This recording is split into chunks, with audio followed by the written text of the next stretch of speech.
Hello everyone, my name is Loco and welcome back to another StarCraft video. Now today it is time for another matchup that I don't cast nearly as often as I probably should. A couple of days ago I uploaded a best of 5 series between TY and Maru, a very high level match of Terran versus Terran, and I figured today it is time to do a Protoss versus Protoss. So here we go. This is a best of 5 series where in game number 1 we find ourselves on Kairos Junction LE. Spawning here in the southeast corner and playing with the red Protoss probes. He goes by the name of Deer. And his opponent spawning here in the opposite corner in the northwest position and playing with the blue Protoss probes and that really sick looking Tal'Darim Nexus. I love that skin, it looks so sick. We have none other than Parting.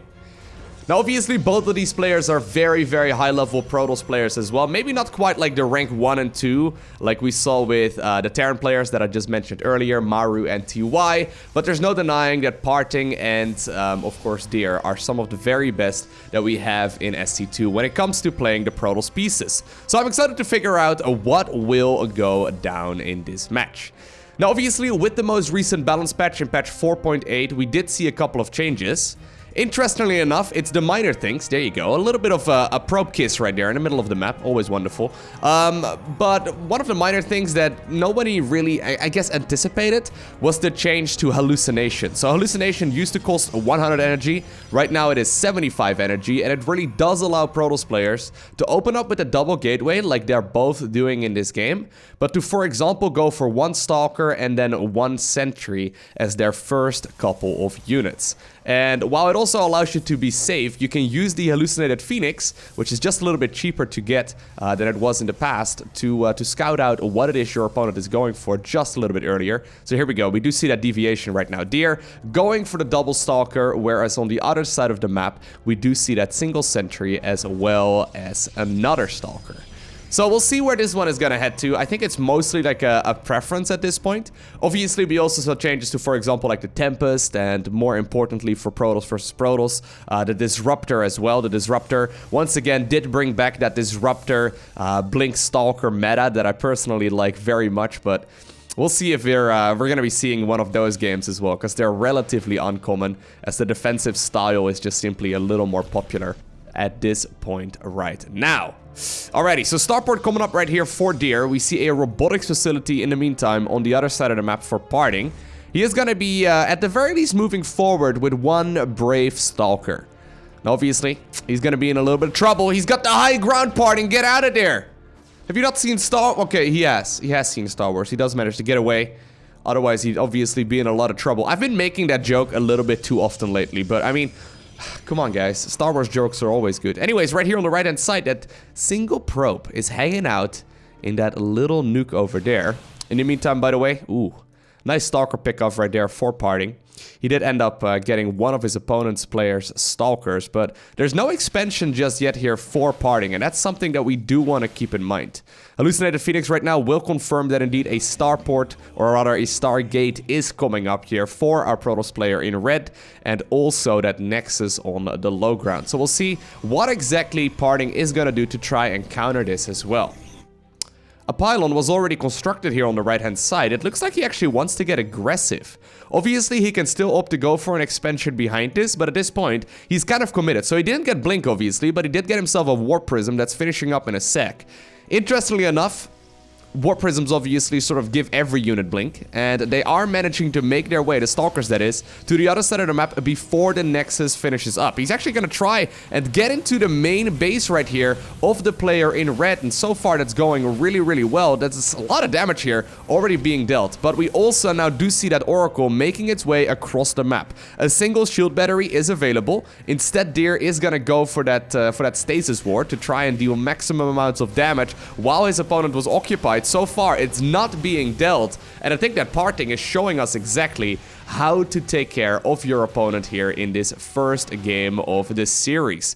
Really well done so far. Now, an Immortal is coming out. There's already a shield battery located right next to that robotics facility as well. So eventually, as long as the... no, I don't think so. Yeah, no, in particular now with the Prism arriving as well, right? As long as the Immortal popped out, I was gonna say it should be okay, but... it won't pop out, and indeed, Parting is going to be the victor in game number 1. Alrighty, so here we go. A very explosive start to the series. Game number 2 will bring us to Cerulean Fall LE.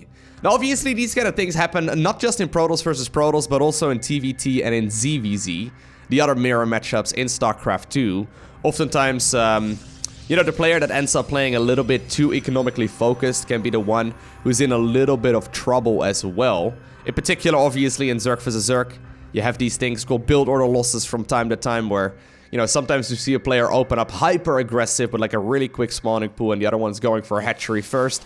Oftentimes, if you don't control it absolutely perfectly, that's the end of the game right then and there. Now, nowadays, though, in Protoss versus Protoss, there's definitely a lot of room to transition towards the mid and late game as well. But you can see right there from that game number 1, if your opponent scouts out what's going on really well, they can oftentimes get that really good advantage and therefore make a calculated decision. And that's really where that hallucination change comes into play. I mean, the hallucinated Phoenix scout comes in like 25 seconds earlier. That's substantial.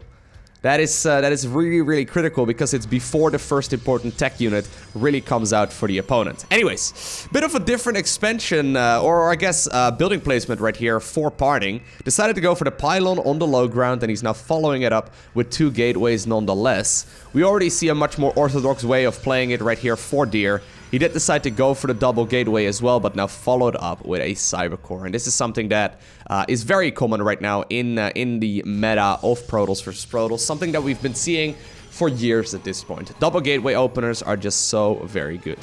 Double depth, obviously, very popular as well. Is this actually a full wall? I guess it is, eh? Is it?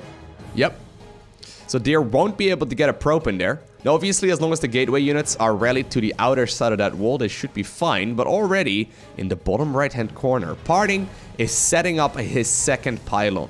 And that's where things get tricky. The second pylon is not going to be scoutable here for Deer. Whereas, obviously, it has now been spotted here for Parting. And this is like a relatively minor thing to point out, but usually it's the second pylon that indeed shows us the tech of choice. And in this case, it is going to be that Twilight Council, and I've got a feeling this almost has to be Dark Templar, right? Double gateway, or rather double gas has already been taken after the double gateway as well. And I think that this is going to be a very nice situation for Parting right now. Deer is looking around the map, right? He knows that this is a potential thing, but yeah, he's scouting the top left-hand corner of the map rather than the bottom right. He's on the complete opposite end of the spectrum.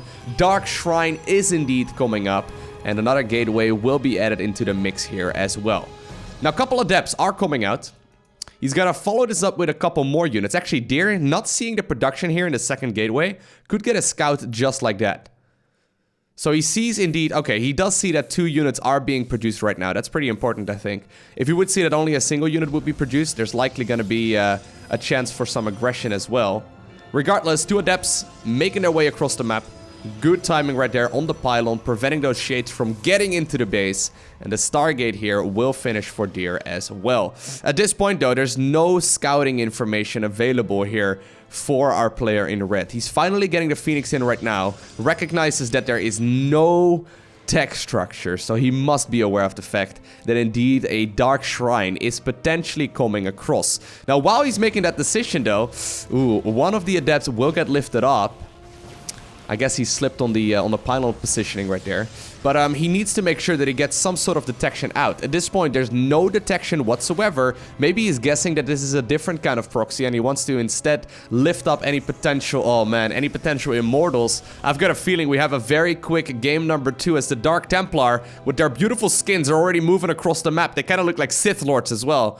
To stay in that, oh my god, he's gonna see it right now though, right?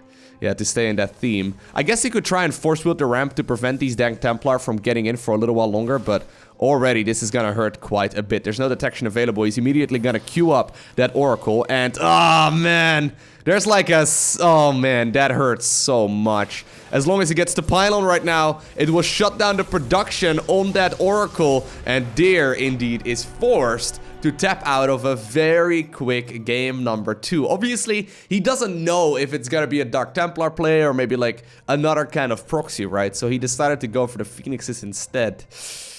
Risky move. Alright, so here we are. I mean, I was thinking I had a nice, long, drawn-out best-of-5 series of high-level Protoss versus Protoss for you, but 10 minutes later, and all of a sudden, we're already finding ourselves at the potential for a match point for our players spawning here in the bottom right-hand corner of Parasite. We are looking inside of the main base of Parting. And his opponent in the opposite corner of the map. He really needs to get it together. We have none other than Deer.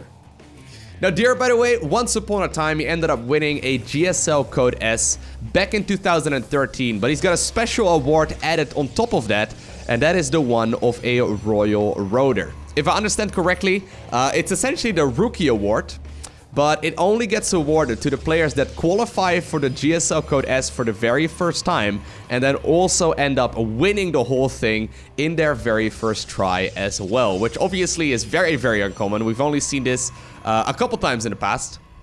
I'm trying to think of names. I think that, well, obviously Fruit Dealer, who ended up winning the very first GSL Code S, but I don't know if that one really counts, because I guess everyone was a rookie at that point. I guess Life ended up winning one as well, but anyways, Deer is one of the very few who's managed to accomplish that feat. Now, obviously, we are many years in the future right now. He's still around. He's still doing very well, and sometimes he does have these signs of brilliance where he definitely does show what he is capable of. Now, Parting, of course, he's been around for many, many years as well. Very strong Protoss player overall. He ended up winning DreamHack Tours. He also ended up winning a Home Story Cup and several other events in the past. Now, I'm curious if we're going to be seeing a longer game in this series as well. I would not mind it whatsoever. So far, obviously, these games have been, you know, very quick, which is usually what happens in at least half of the games. I mean, I try and usually cast the games that are a little bit longer, so maybe it gives some people like a false impression of what most of the games will look like at the pro level. A lot of games at the highest level, like for example this one, are gonna be indeed shorter, like for example these matches here as well. But anyways, once again, we do see Deer opening up right here with that single sentry, whereas on the other side of the map, we do see the double adepts coming up, but instead a much quicker Stargate. So Parting is going to be able to get himself those Stargate units out quite early. Stargate, of course, good in pretty much every single matchup. I'm personally a big fan of the opener whenever I do play Protoss myself. I think it's very strong. And actually, we do have some Stargate versus Stargate action, which did get spotted there. But the question is, did Parting click on that? Because he can only click on it while obviously the probe is alive, and it just got barely the slightest of glimpses. I guess it doesn't really matter so much in the grand scheme of things. He is still going to go for the Oracle first, and that one will of course confirm what exactly is going on here in just a little bit. And I'm assuming we're going to see that Nexus planted down here regardless of what it was he scouted. In just a second. Already though, that Nexus, of course, a little bit quicker here for Deer, just because he did manage to get himself that later Stargate. And once again, while the Adepts will try, they're just barely not gonna get the vision, but I guess he knows. He should, right? These are super high-level players. They should know what it is they clicked on. Great scout there, actually. Deer will be able to figure out what kind of tech he is going up against as well. Now with that hallucinated Phoenix, before he even sees the Stargate, just because he managed to somehow, some way cross paths right there with the Oracle. The Adepts, though, desperately trying their very best to shoo these Stalkers out of position, and he does need to be careful. A Phoenix will finish up here in just a little bit, but... Oh, actually, there's a second Phoenix already. For some reason, I didn't see it. I was gonna say, like, that seems so late. Why is that one not done yet? Okay, for some reason, it was hiding, I think, on top of the Nexus or something. And my eyes just simply didn't focus on it. Doesn't matter, it was killed off immediately. And while Parting did decide to get the recall on it as well, it was not meant to be. And the Oracle got shut down without even a moment of hesitation. It's funny how sometimes we don't see things while being the perfect observer. And pro gamers do see these kind of things pop up immediately in just, a split second. Now, obviously, there's also this term that people have been using called Loco Blindness for a very long time. I am known to sometimes not see things that are in the middle of my screen, okay? I mean, I don't know if I'm the one to blame for that. I had my eyes tested. Turns out I have perfect vision. Ooh, they're gonna try and go after the... Whoa, that was so close. They tried to go after the sentry. Sentries are actually really important in Phoenix versus Phoenix battles, so picking that one off Basically, if you get the Guardian Shell, right, and you get to fight your Phoenixes underneath that, you get so much value out of it. But anyways, that was super, super cheeky. The shield battery just barely in range there. All of the Phoenixes desperately lifting everything up. And eventually, all of those Adepts did end up dying. Dark Shrine is a follow-up here, though. So once again, Parting is going to pull the Dark Templar out of his book of tricks right now. Obviously, this will be scouted, though. Hallucinated Phoenixes are good like that. They can get all of that vision. And obviously, you know, keeping that sentry alive for continued scouting is so very helpful. So, both players are making a bunch of Phoenixes. Phoenix versus Phoenix battles are kind of strange. Here's the thing. They can all glide and shoot at the same time. Meaning that once you engage, it is pretty much impossible, unless you move into opposite directions, to disengage. As long as one player wants to fight, he can keep the fight going non-stop. And it gets really strange really fast. Now, there's one downside, obviously, to Phoenixes.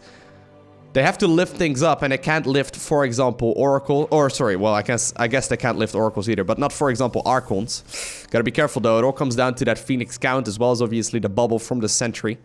Currently, it doesn't have the energy for that, but it is very capable of helping out in these battles. Now, we can look at the Phoenix counts. There's also this weird moment where you don't really want to overmake Phoenixes. So basically, you've got the option to go for like a second Stargate and continue making more Phoenixes, or to transition out of it and go for something else instead. This is a really cheeky one. The one baited Stalker. Ooh.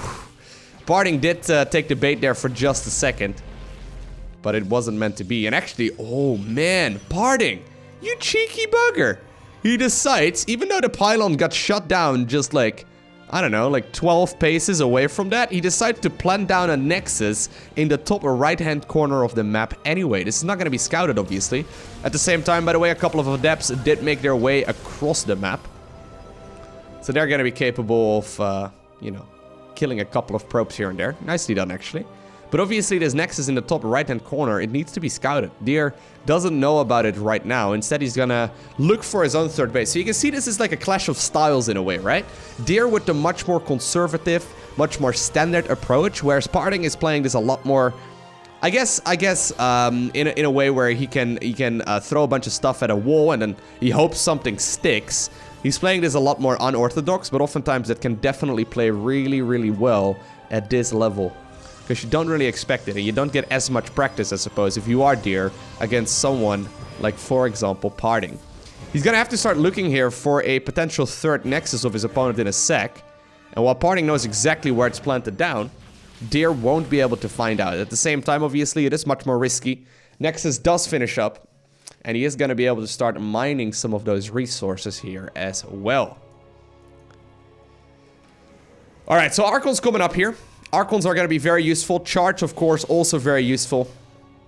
Archon charge is... Archons with Zealots with charge, obviously, are very, very standard in this matchup. In particular, with Immortal support. There we go. Some Zealots do indeed get warped in as well. Parting, though, is focusing on a lot more Stalkers here, rather than anything else. I'm not entirely sure if I like that as much. Stalkers are good, obviously, when it comes to Phoenix versus Phoenix battles, but he hasn't really committed to that many Phoenixes here either. Instead, he's really going to try and power out the amount of workers that he can get right now, so eventually he might be able to get that economical upper hand. But look, Deer is going to scout around right now. He figured out there is something not right here. I should have seen a third Nexus a little while ago, and there we go. I guess the gas only got spotted, but it's all the information he needs. Immediately, the Phoenixes are gonna move over in that direction. Rather than going after the probes, they decided to go after the Zealots instead.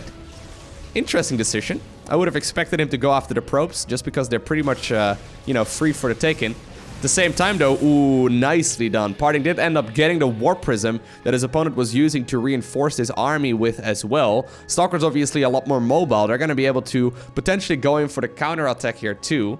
A single Zealot made its way towards the bottom left-hand corner, but I think Deer is eventually going to be able to get rid of this army relatively easily. A couple of Phoenixes, though, already taking a lot of damage, and while obviously this army is going to go to town here, there's no denying that there's still a lot of units inside of the natural right now of Deer. Mass recall will be forced. A couple of Zealots are left behind, so they're going to be the ones that are meant to clean up all of those units as well. But the Stalkers, they are essentially trapped right now. They have absolutely no business fighting charge slots, Archons, and Immortals. The Phoenixes do not want them to retreat, and eventually every single last of them will end up going down. At the same time though, Parting has decided that he wants to continue warping in from that location in the top right hand corner. He's going to be able to get a bunch of Zealots there as well, but I don't know if they're not really going to be able to achieve anything. I think the Phoenixes are likely just going to lift up a couple once again. Recall will be used. And, well, apparently units do indeed, even after they get lifted up, do indeed get recalled nonetheless. But here we go. Nexus will fall. And you can see right now, right, that income discrepancy that we've been seeing from both players here for a little while is really now going heavily in favor of Deer. Not only did he win the engagement, he also is now winning the economic game. And look at the supply count. This is kind of what happens in these scenarios. He doesn't have a lot of mining in his third base, so he hasn't really added on a ton of probes there, but he has a massive force. At this point, there's also not a lot of Phoenixes anymore available here for our player in blue, so a Warp Prism should have free reign of the map here for a little while. He does need to be careful though, you can't just engage, you know, while throwing a bunch of units on top of a ramp here, but there's no denying that this is still a much bigger army for Deer. 122 army supply versus only 60 for the player in blue. He's trying to kite backwards. Obviously, the Warp Prism needs to get into position here as well, but here we go. He is indeed ready to engage, and I think this means they can go ahead and pick up units from a distance as well, which is exactly what Parting is doing. He's trying to make the best of a pretty bad scenario, but Deer is the one who obtains victory here in game number 3. Alrighty, so here we go. Game number 4. We find ourselves on Blue Shift LE. I would like to see some Disruptor Stalker play as well. I was a big fan of that playstyle in the past. With the Stalkers that we had in the previous multiplayer balance patch, it just simply wasn't done to go Disruptor Stalker just because it's, you know, it was very easy to counter them, I suppose, with just a couple of small units. You could basically micro against the Disruptors much better. Nowadays, they are pretty much guaranteed to explode unless you kill the Disruptor before it can finish its Purification Nova. I would personally love to see some of that Stalker Disruptor style as well. I think it's a lot of fun. But I'm not sure if it's gonna happen. Ooh, it's certainly not gonna happen. Our man Parting decides to go for a Forge first. Alrighty, second probe, moving across the map. Obviously, he's gonna attempt a cannon rush. Now, cannon rushes at the highest level of StarCraft are very, very scary. The thing that makes them scary is that these players are perfectly capable of following it up with macro as well. Deer, though, he laughs in the face of danger. He immediately decides to put down a forge of his own, and he's gonna try and, I guess, counter the cannon rush with his own photon cannons as well. Well, it's gonna be a lot later, though. It's gonna be a lot later. This one pylon should be able to extend its reach at the very least to this forge over here. I'm hoping it's gonna be in range of the gateway as well. Regardless, one Zealot will be chrono boosted out right now, and obviously this wall here is still gonna be super strong. And more photon cannons are coming up though. Man, this is looking rough already here for Deer. He has decided to not pull any probes here for the time being, which I'm rather surprised by. Most people do decide to go for the pro pool to try and finish this all off before it can really lay eggs, I suppose. Instead, he wants to, I guess, keep his own mineral line safe? I guess if you shut it down, though, you kind of win the game straight up, right? But he wants to keep his own mineral line safe, playing this very calm and collected so far. The one Zealot should be able to make its way out of the main, and I guess it's planning to move across to maybe deal some damage to the opposing player's economy as well. There's not obviously a lot to counter that right now, but I guess at this point, right, he can go for the Cybercore, he can replace the gateway, and sure, these two photon cannons are annoying, but they're not really achieving all that much. Very interesting here. I guess pulling probes, though, doesn't really make a lot of sense when the photon cannon is already stuck in that little nuke over there, right? Like, it's always going to be completely walled in. Cheeky little play here by Parting, though. He does manage to slow down his opponent's army quite a bit, but this already is looking pretty good here for Deer. I mean, the thing that he's really got going for him, and there's no way you're gonna get in there, buddy. I'm sorry about that. But the thing is, he can now follow this up with a Stargate or a Robotics, for example. Go for either Immortals or maybe like an Oracle or maybe even like a Void Ray at this point. It's not a terrible idea. But he can do a variety of things because that Cybercore is so much quicker. Both players are essentially reduced right now to one base versus one base. Parting, of course, the one who gets to decide where this game is really gonna head. But I don't mind this position here for Deer whatsoever. He's recognized what's going on. He's been mining a lot of resources here compared to his opponent, and he's been slowly but surely moving onwards. Obviously, what this Zealot also forced, by the way, besides just the photon cannon, is the full wall in. So there won't be a nexus here on the low ground for at least another little while until he decides to kill either his pylon or I guess the forge over there. Another gateway will be produced as well. Love the positioning right now on that shield battery. It's meant to pick up that photon cannon there eventually, even if like there was high ground vision, which there is right now. He would still be able to get a lot of nice damage out there. And there we go. A Void Ray indeed is going to be the weapon of choice here for Deer. Now, he did hit a small supply block here. He did hit a supply block, which is going to hurt him quite a bit. Still not adding on a pylon. There we go. Instead, he decided to lose some units, I guess, in order to pick that one up. But, oh, actually, no. He canceled the Void Ray and decided to go for an Oracle instead. Pylon will be added on here as well, but that's rather sloppy though, right? You don't want to have that happen at this point in the game. Obviously, these are scenarios you don't see very often. Now, I love this. Look at that. Parting decided to go for his own Stargate as well, and I noticed that. I figured it was going to be inside of his main base. Instead, it is... What? He's going to send it back? So he knows about the fact his opponent's got an Oracle. I figured he would try and intercept it. Instead, he's going to move the Phoenix to see if it's going to make its way towards the other side of the map. I think it is going to intercept it, though. Oh, no way! Deer just snuck that one out. Oh, that is so cheeky. If he would have found that, that Oracle would have been shut down ages ago. Well, still, there's a lot of shield batteries right here on the low ground as well. Man, this is a strange game. Eventually, ooh, there you go. Neither player really wants to show that. Eventually, though, I think this is going to be fine, right? Still, ooh, Prismatic Alignment is going to be activated right here on the Void Ray. Defensive Void Ray now coming up as well. That one is dealing a lot of damage as well. Turns out you can indeed sort of out DPS when the unit is being healed up. Ooh, and that is a big miss micro there by Deer. He does end up losing that one Void Ray, and obviously he's already 2-1 behind, so if he loses this game, that's gonna be the end for this man in the series. The Oracle, though, not really achieving anything, right? Parting is playing this out really cleverly, though. He knows what's going on. And obviously, he doesn't have to take his natural, right? He could always go ahead and take another base as well. Perfectly viable. Still, the amount of Stalkers that are available right now for Deer is starting to look very solid. Right? He doesn't have any proper micro capabilities on them right now. No Blink or no War Prism or anything along those lines, but he does have a lot of them. And once you get to the point where you can start one-shotting or two-shotting these Void Rays, there's a lot of potential. Even with the shieldy boys on the low ground, obviously, they are gonna run out of energy here eventually. Well, I say that. Parting adds on like 1,000 more. But yeah, this is apparently what a top-level cannon rush looks like. Very different than your regular run-of-the-mill Gold League Protoss versus Protoss cannon rush, okay? I've casted many of those games. They get really crazy, really fast. Oh, so many shield batteries, though. They're gonna try their best and deal some damage. At the same time, by the way, the Oracle made its way towards the other side of the map once again. It ended up killing 2 of those probes. The probes are gonna return to harvesting those resources in just a little bit. But I think that Deer has managed to hold on, though, right? Like, he's warping in more and more Stalkers. And he has been happily, like, I guess, zoning away against these Void Rays. Now, obviously, eventually, he's gonna just simply have way more, right? Look at him. There you go. He wants to go for the move forward. Well, I don't know if he wants to really fight on top of all of these prismatic aligned units as well. Apparently, it is indeed going to be his decision to do exactly that, and Deer will be able to win this game. That means we are headed to game number 5. Alrighty, so here we are. Game number 5 of this best of 5 series, and apparently it takes us to Port Alexander LE.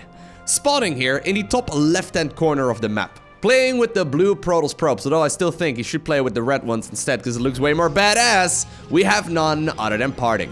Love the strategy that I decided to go for in the previous game. Really thought it looked as if he was going to win there.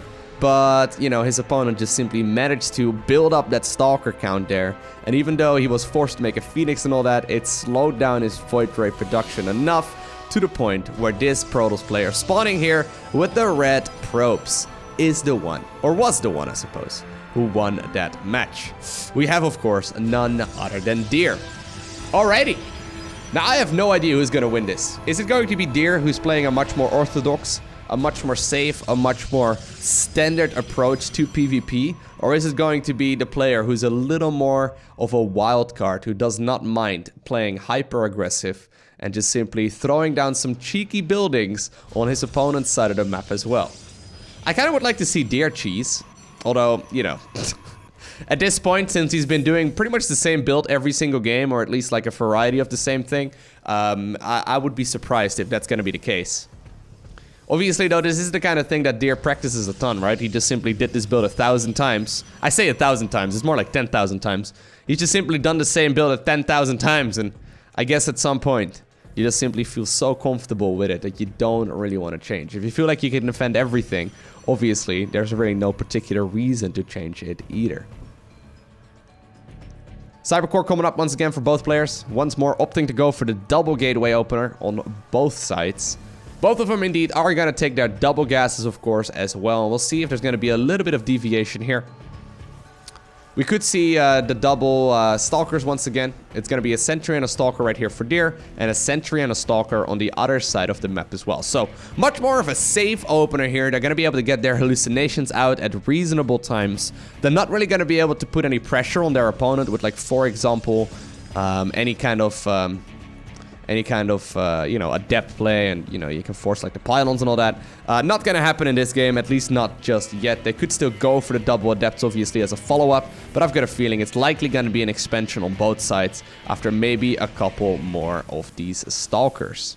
Why I say that, Deer actually ended up putting up a pylon over here, so that's gonna slow down the timing at which that probe can make its way towards the natural. But indeed, it is gonna be a Stargate for Deer. So rather than going for the low ground expo, which he might still go for here in a little bit, he did decide to skip out 2 additional gateway units in favor of a Stargate, and then also a pretty quick Nexus. That does mean he's gonna have to defend against these Stalkers as long as they decide to make their way across, although Parting might actually decide to use them for scouting this time around instead. So even though he's been playing really aggressive in the other games, right, this is like a different match so far. He's the one who's playing a lot more defensively right now, who's no longer willing to take any risks here at this point, scouting out every single nuke. Making sure there's nothing weird. Well, here we go. He's gonna be able to get full vision of exactly what's going on. Scouted the Nexus, scouted that Phoenix first right now from Deer as well. And that's gonna basically be everything that he needs for now. The same can be said though, oh man, once again, for the opponent on the other side of the map. He did just send in the Phoenix as well, the hallucinated Phoenix that is, to scout out that indeed his opponent is also making actual Phoenixes. What does the lore say hallucinations are made out of? Does anyone know? I have no idea what to expect from this kind of stuff. Did he actually hit a supply block just now? Oh, he did. The pylon that he built actually is on the other side of the map, so I guess he decided to build it there, and therefore it was just a little bit later. Ooh, whoa, whoa, whoa, whoa, whoa, whoa, whoa. Phoenix versus Phoenix battles, man. They can become really strange really fast. But what does the lore say when it comes to hallucinations in StarCraft? Does anyone know? Is there anything in the lore of StarCraft that mentions hallucinations? I'm sure there are. I haven't really read any of the StarCraft books. Still have to go around to doing so, or I have to get around to doing so. This is kind of cool though, right? So we see Parting feinting what seems to be a heavy Stargate focus, and instead, whoop, there you go. He's gonna go for a whole lot of additional Stalkers here instead. So one of the Phoenixes obviously was already picked up.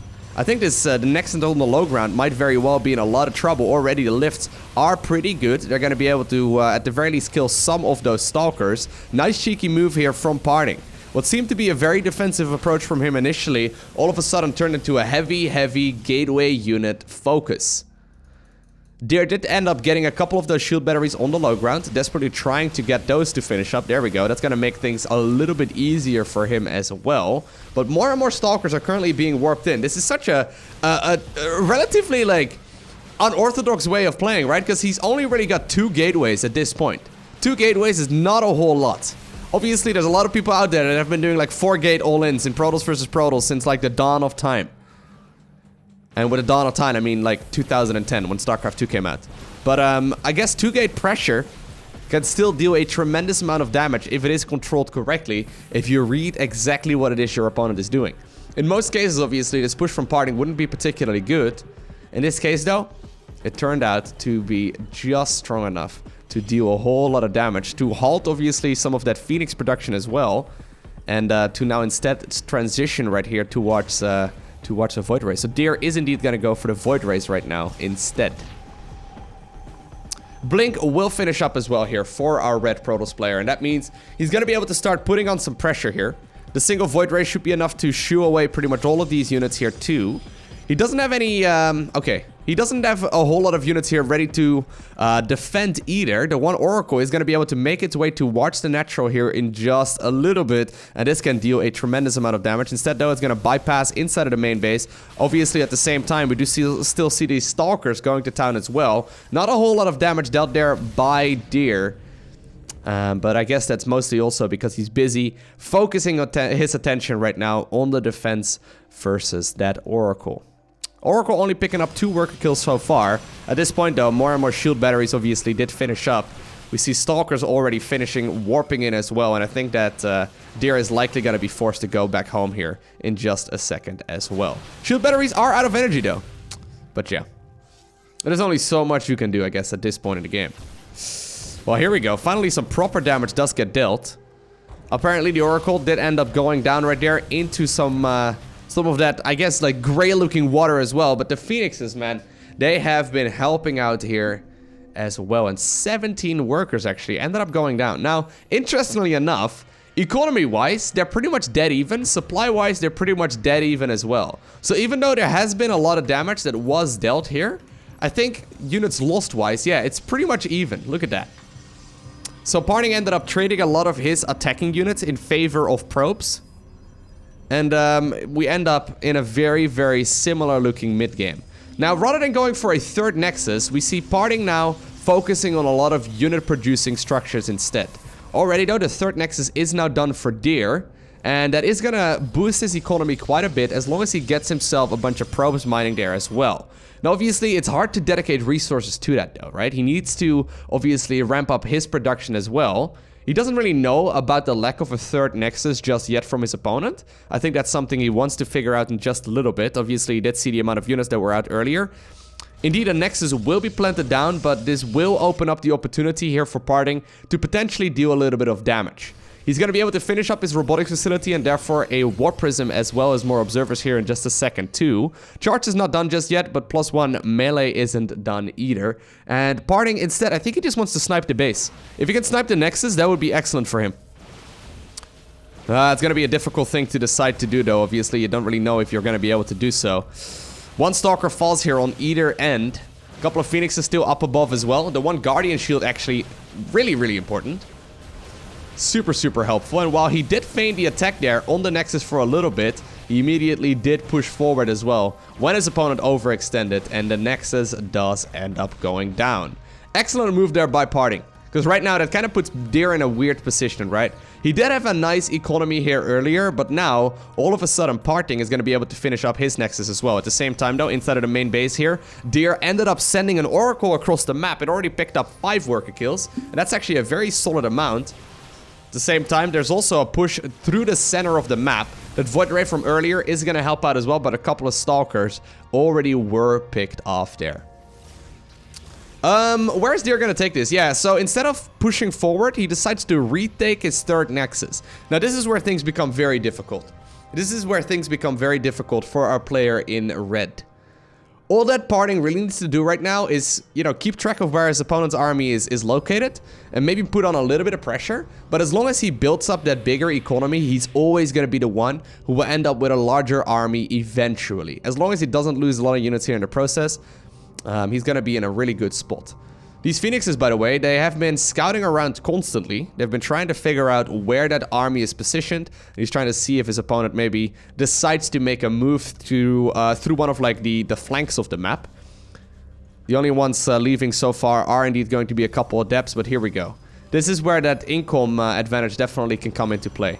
Look, I have a couple of probes right here, long distance mining. That's because the main is running dangerously low And indeed, we do now see Parting making a move forward. He's got a massive army here in comparison to his opponent. A lot of Zealots already charging forward. One of those Immortals immediately picked off as well. Really good control here. Parting picking up the weakened Archons immediately. Void Ray ends up going down as well. Blink forward, trying to pick up another one of those Immortals. It does end up going down, and obviously Immortals are the real answer that Deer has against this Stalker-based army. And at this point, I don't think it's gonna happen, right? There's just simply so many units here going to town.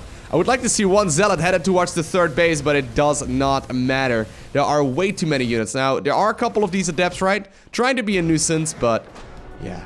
Well played there by Parting. He was forced to pull a lot of tricks out of his great book of Protoss cheese, but he ended up winning the series in a 3-2 fashion.